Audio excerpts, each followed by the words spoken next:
बिस्मिल्लाहिर्रहमानिर्रहीम। अस्सलाम वालेकुम वीवर्स। आज मैं आप लोगों के साथ पिज़्ज़ा मैकरोनी की रेसिपी शेयर करूँगी।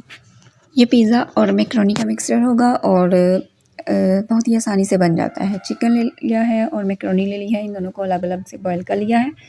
अब चिकन जैसे ही बॉयल होगा तो मैं इसको श्रेड कर लूँगी और इसके बाद इसमें नमक और काली मिर्च और लेमन जूस डाल के तो इसको फ्राई कर लूँगी।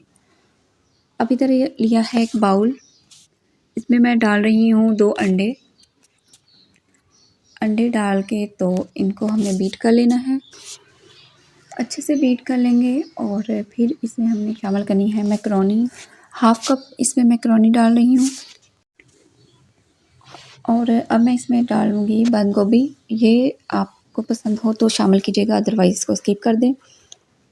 थोड़ी सी मैंने इसमें डाली है सुरख मिर्च, काली मिर्च और नमक। पिसी हुई मिर्च की जगह आप इसमें चिली फ्लेक्स भी शामिल कर सकते हैं और इसको हम कर लेंगे, अच्छे तरीके से मिक्स कर लेंगे। मिक्स करने के बाद इसको पैन में बेक कर लेंगे। चैनल पे नए हैं तो काइंडली इसे सब्सक्राइब कर दें। वीडियो अच्छी लगे तो इसे लाइक कीजिएगा, शेयर कीजिएगा और बेल आइकन को प्रेस करना भी मत भूलिएगा। जो लोग फेसबुक से देख रहे हैं तो मेरे पेज को फॉलो कीजिएगा और वीडियो को लाइक भी कर दीजिएगा। अब मैंने पैन लिया है, इसमें थोड़ा सा तकरीबन 1 चम्मच ऑयल डाला है।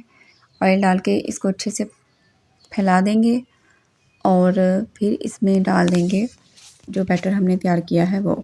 अच्छा, अंडों में मैकरोनी बहुत ज़्यादा मत डाल दीजिएगा, फिर इसकी बाइंडिंग अच्छे से नहीं होनी। और इसको जब तवे पे फैलाना है डाल के तो थोड़ी सी मोटी लेयर रखिएगा, बहुत पतला पतला मत फैलाइएगा। यानी ये वाली लेयर जो है ये थोड़ी सी मोटी ही फैलाइएगा। अब इसके ऊपर हम बाकी चीज़ें डाल देंगे। चिकन जो मैंने तैयार की थी वो इसमें डाल रही हूँ। वो सिर्फ मैंने नमक, काली मिर्च और थोड़ा सा लेमन जूस डाल के तो इसको फ्राई कर लिया था। अब मैं इसके ऊपर थोड़ा सा प्याज और टमाटर, शिमला मिर्च ये थोड़ी सी सेट कर दूँगी। ये जो सारी वेजिटेबल्स और चिकन वगैरह है ये आप अपनी पसंद के हिसाब से जो जो पसंद हो इसके ऊपर लगा सकते हैं। अब थोड़ी सी चीज़ इसके ऊपर फैला देंगे और ये जो चीज़ है ये मैंने घर पे तैयार की थी। अगर इसकी रेसिपी चाहिए तो मैं डिस्क्रिप्शन बॉक्स में इसका लिंक दे दूँगी, तो वो आप चेक कर सकते हैं। बहुत ही अच्छी और मज़े की बनी है ये चीज़। अब इसके ऊपर थोड़ा सा ऑरिगेनो स्प्रिंकल कर देंगे और थोड़े से ऑलिव्स सेट कर देंगे और बस मैकरोनी पिज़्ज़ा हमारा रेडी है।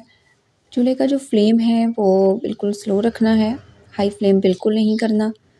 अब इसको कवर कर देना है और बिल्कुल लो फ्लेम पे इसको बेक होने देना है। अगर आप एक ही स्टाइल की मैकरोनी खा खा के उकता चुके हैं या फिर बच्चों को कुछ डिफरेंट देना चाहते हैं लंच में, तो फिर आप ये ज़रूर ट्राई कीजिएगा। इंशाल्लाह बहुत पसंद आएगा सबको और बहुत मज़े का बनता है और बहुत जल्दी भी बन जाता है। इसको तकरीबन 10 मिनट के लिए बेक होने दें, फिर आप एक दफ़ा इसको लिड हटा के देख लीजिएगा। अंडा पक जाना चाहिए बस, मैकरोनी हट और बाकी चीज़ें तो सारी बॉयल ही हैं। सिर्फ अंडे को ही पकने को टाइम लगेगा और वो भी तकरीबन 10-15 मिनट में बन जाएगा। तो ये देखें, ये चीज़ जो है वो मेल्ट हो चुकी है और अंडा भी तकरीबन पक चुका है। तो ये मैंने इसको अब डिश आउट कर लिया है। ये देखिए इसकी फ़ाइनल लुक। बनाइएगा ज़रूर और मुझे बताइएगा कि कैसा लगा। अब मैं इजाज़त चाहती हूँ, नेक्स्ट वीडियो तक के लिए दुआओं में याद रखिएगा, अपना बहुत सारा ख्याल रखिएगा। अल्लाह हाफ़िज़।